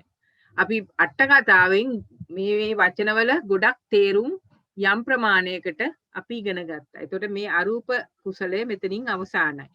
දැන් අපි අර ඉස්සෙල්ලා මම කතා කරන්න හැදපු එක අවසාන ඡේද දෙකක් තියෙනවා. අපි මේකත් පොඩ්ඩක් බලලා පන්තිය අවසන් කරමු. 269 දැන් අරූපාවචර කුසලයේ ඉවර වුණාම තවත් ඡේද දෙකක් තියෙනවා මෙන්න මේ ආකාරයට. මේකේ මොනවද තියෙන්නේ? යම් කලයක සෝමනස්ස සහගත ඥාන සම්ප්‍රයුක්ත කුසලයේ උපදිනවා හීන ආකාරයට, මධ්‍යම ආකාරයට, ප්‍රනීත ආකාරයට. එතන තුනක් ඉපදුනා. ඊළඟට ඡන්දය අධිපති කොට. දැන් මේ කුසල සිතේ තියෙනවානේ ඡන්ද සිත, වීරය, විමර්ශාව තියෙන්නේ මොන සිත්වලද මේ අටේම නෑ හතරක තියෙනවා. ඒවා අපි මතක් කරගන්න ඕන. ප්‍රඥාව නැතුවත් හතරක් තියෙනවා. එතකොට මේ අටෙන් කොහොමද මේ කාමාවචර කුසල සිත් ගොඩක් හැදෙන්නේ කියන එක තමයි මෙතනින් පෙන්වන්නේ. හීන මධ්‍යම ප්‍රනීත විදියට හැදෙනවා. ඡන්දය අධිපති කොට, විරිය අධිපති, චිත්තය අධිපති, විමර්ශා අධිපති කොට හැදෙනවා. ඊළඟට මේ දෙක සම්බන්ධ කරලා ඡන්දය අධිපති කොට හීන වූ, මධ්‍යම වූ, ඡන්දය අධිපති කොට මධ්‍යම වූ, ඡන්දය අධිපති කොට ප්‍රනීත වූ. ඊට පස්සේ තුනක් එතන හතරක් ගියා. ඡන්දය අධිපති කොට තුනක් ගියා. වීරිය අධිපති කොටත් ඒ වගේම තුනයි. චිත්තය අධිපති කොට හීන මධ්‍යම ප්‍රමිත, විමර්ශාව අධිපති කොට හීන මධ්‍යම ප්‍රමිත වූ කාමාවචර කුසලයේ උපදින. මේ කාමාවචර කුසලයේ උපදින ක්‍රම කීපයක්ම තියෙනවා. හීනම උපදින්න පුළුවන්, මධ්‍යම උපදින්න ඕන, ප්‍රමිත උපදින්න පුළුවන්. ඊට පස්සේ අධිපති ධර්ම යොදිලා උපදින්න පුළුවන්. ඡන්දය, චිත්තය, විරිය, විමර්ශා. ඊට පස්සේ ඡන්දය සහ හීන වූ, ඡන්දය සහ මධ්‍යම වූ ওই විදිහට මෙතන පෙන්නනවා කාමාවචර කුසල සිත් විශාල සංඛ්‍යාවක් පෙන්නනවා. අපි ඒක පොඩ්ඩක් බලමු. ඒ පළවෙනි සිත. ඊළඟට දෙවෙනි සිත. සෝමනස්ස සාගත වූ ඥාන විප්‍රයුක්ත කුසල සිත. එතන මෙතන ඥාන විප්‍රයුක්ත වුණාම ඊට ඉස්සෙල්ලා තියෙනවා සකාමාවචර සංස්කාර සහිතව කියලා සසංකාරව මේ දෙවෙනි සිත මේ තුන්වෙනි සිත සෝමනස්ස සහගත ඥාන විප්‍රයුක්ත. මෙතනදී අධිපති ධර්ම කීයක් යෙදෙනවද ඥාන විප්‍රයුක්ත වෙනකොට? ඡන්ද චිත්ත විරිය විමර්ශා කියන අධිපති ධර්ම අර අපි ඉස්සෙල්ලා කතා කරා. විමර්ශය දෙන්නේ නැහැනේ. විමර්ශා යෙදෙන්නේ නැහැ. විමර්ශාව කියන්නේ ප්‍රඥාව. එතකොට ඥාන විප්‍රයුක්ත නම් මේ කියන සිතේ සෝමනස්ස සහගත ඥාන විප්‍රයුක්ත සිතේ හීන මධ්‍යම ප්‍රණීත යෙදෙනවා. ඡන්ද චිත්ත විරිය යෙදෙනවා. විමර්ශාව යෙදෙන්නේ නැහැ. එතකොට අර දෙකක් එකට සම්බන්ධ කරත් විමර්ශාව සම්බන්ධව හීන මධ්‍යම ප්‍රණීත යෙදෙන්නේ නැහැ. ඒ වගේ අපි මේ අනිත් සිතුත් මෙතන ඔක්කොම සිත 8ම තියෙනවා. උපේක්ෂා සහගත ඥාන සංප්‍රයුක්ත, උපේක්ෂා සහගත ඥාන විප්‍රයුක්ත. එතෙන්දී නැවතත් විමර්ශාව යෙදෙන්නේ නැහැ. ඊළඟට මේ ඥාන විප්‍රයුක්ත තෙන් වලට විමර්ශාව යෙදෙන්නේ නැහැ කියන එක මතක තියාගන්න ඕන. අධිපති ධර්ම 3යි යෙදෙන්නේ. එතකොට මෙන්න මෙතන මේ ආකාරයට කාමාවචර කුසල් සිත් ඔක්කොම දක්වලා තියෙනවා. මෙතන හැදෙනවා මං හිතන ගණන් හදලා බලන්න සිත් කීයක් හැදෙනවද කියලා. සිත් හැදෙනවා 84ක්. මේ වෙලාවේදී මම පෙන්වන්නේ නැහැ පළවෙනි බලන්න මහත්මීන් පස්සේ ඊළඟ සතිය තුල පළවෙනි සිත 12 ආකාරයකට හැදෙනවා. දෙවෙනි සිත 12 ආකාරයකට, පස්වෙනි සිත 12 ආකාරයකට, හයවෙනි සිත 12 ආකාරයකට. මේ කියන්නේ මොන සිද්ද මේ? ඥාන සංප්‍රයුක්ත සිත්.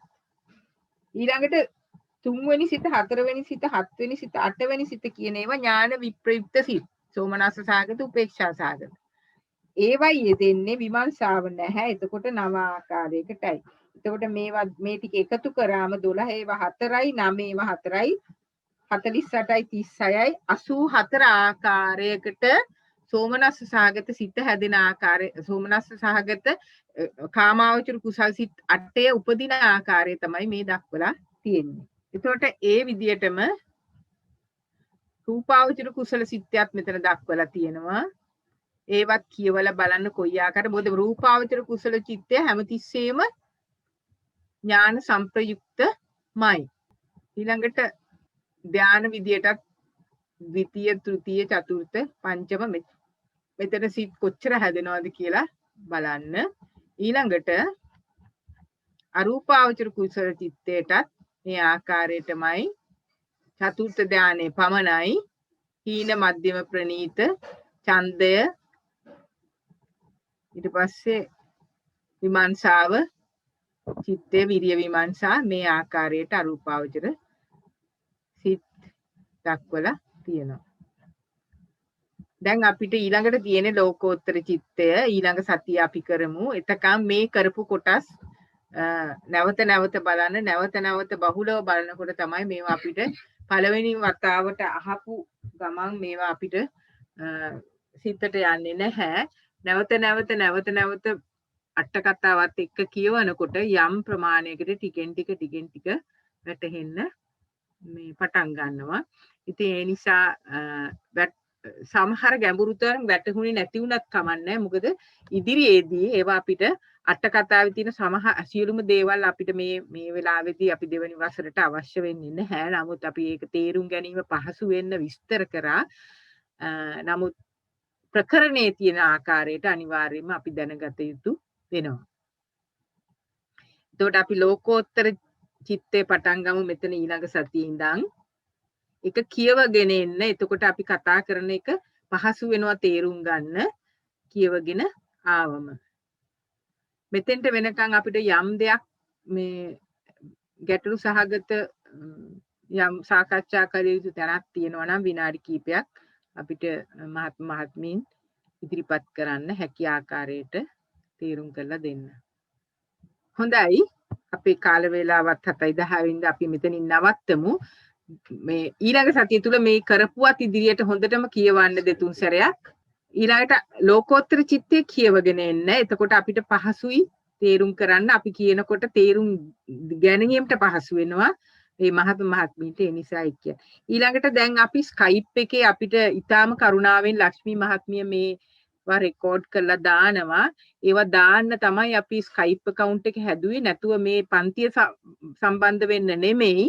ඒ චිත්තෝත්පාද කාණ්ඩය කියලා Skype account එකක් හැදුවා. මම හිතන්නේ තාමත් සමහර මහත්මීන්ට මේකට සම්බන්ධ වෙන්න අපහසුතාව තියෙනවා. අපි බලමු ඒකත් මේ දැනට සම්බන්ධ වෙලා ඉන්න මහත්මීන් උදව් කරනවා නම් හොඳයි.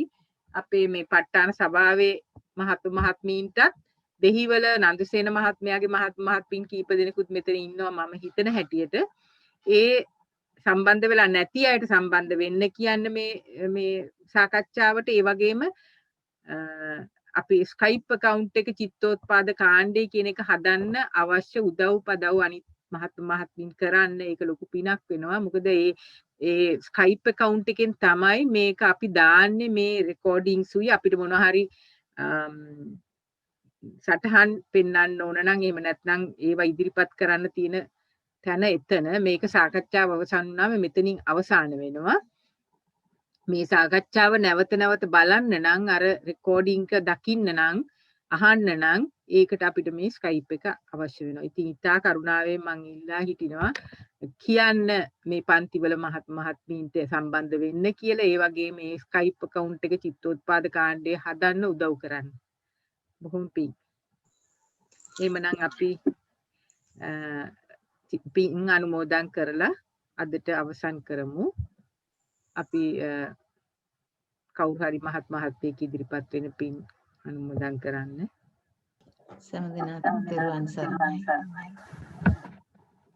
දවසේ අප කෙරේ මහත් කරුණාවෙන් ප්‍රියන්ති විද්‍යාරත්න මෙතිනිය විශාල ධර්ම කොටසක් අභිධර්ම දේශනාවේ චිත්තෝත්පාද කාණ්ඩයට විශාල ධර්ම පරියායක් අපිට පැහැදිලි කරලා දුන්නා.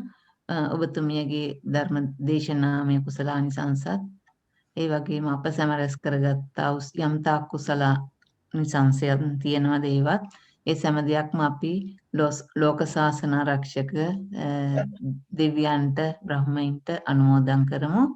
ඊට පස්සේ මේ සමාවෙන්න මියගේ ඥාතීන්ටත් අනුමෝදන් කරලා ප්‍රාර්ථනා වාක්‍ය කියලා වැඩසටහන නිමා කරමු.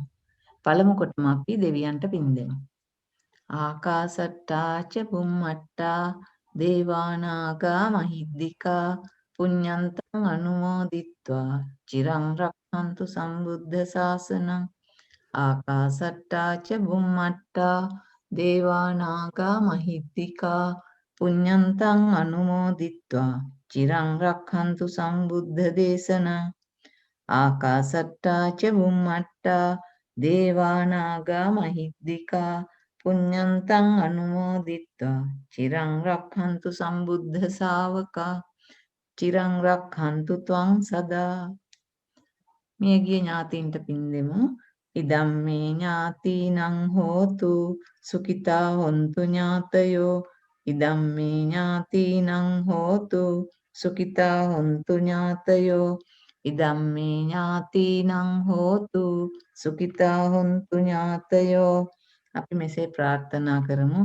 ඉමිනා පුඤ්ඤ කම්මේන මාමේ බාල සමාගමෝ සතං සමාගමෝ හෝතු යාව නිබ්බානපත්තියා. ඉදම් මේ පුඤ්ඤ කම්මං ආසවක්ඛයා වහං හෝතු. ඉදම් මේ පුඤ්ඤ කම්මං ආසවක්ඛයා වහං හෝතු. ඉදම් මේ පුඤ්ඤ කම්මං ආසවක්ඛයා වහං හෝතු. සබ්බ දුක්ඛා පමුජ්ජතු. සාදු සාදු සාදු. අද දවසේත් අප කෙරේ මහත් කරුණාවෙන් ප්‍රියන්ති විද්‍යාරත්න මෙතිනිය අපගේ දම් සභාවට පැමිණිලා අපට විශාල දහම් කොටසක් ශ්‍රවණය කරන්න සැලැස්සුවා, පැහැදිලි කර දුන්නා. ඊළඟට අට කතා ආදී නිරූපණය කරමින් තව තවත් ඒවා විස්තර කරලා දුන්නා. සෑම දිනෙකම ඒ ධර්ම රත්නය අපි සාවධානව සවන් දුන්නා. ඉතින් අප විසින් රැස් කරගත්තා වූ ධර්ම ශ්‍රවණමය කුසලානිසංස ඊටාම ගෞරවයෙන් කෘතවේදීව ඔබතුමියටත් විද්‍යාරත්න මැතිතුමාටත් අනුමෝදන් කරනවා. ඒ සියලු කුසල් බලයෙන්ොත් ඔබ දෙපළගේම දේශනාමය කුසල් බලයෙන්ොත් අනන්ත සසර පටන් රැස් කරගෙන ඉන්නා වූ යම්තා කුසල් බලයෙන්ොත් මෙලොව වශයෙන් ආයු වර්ණ සැප බල ප්‍රඥා දිනෙන් දින වර්ධනය වේවා. පතන්නා වූ උතුම් බෝධි වලින් සුව පහසුවෙන් චතුරාර්ය සත්‍ය අවබෝධ වේවා. ඒ වගේම මෙවැනි උතුම් ශාසනික සේවාවන් කරගෙන යාමට අවශ්‍ය ධෛර්ය ශක්තිය වීරිය ප්‍රඥාව දිනෙන් දිනම වර්ධනය වේවා බාධක කරදර ඇති නොවේවා.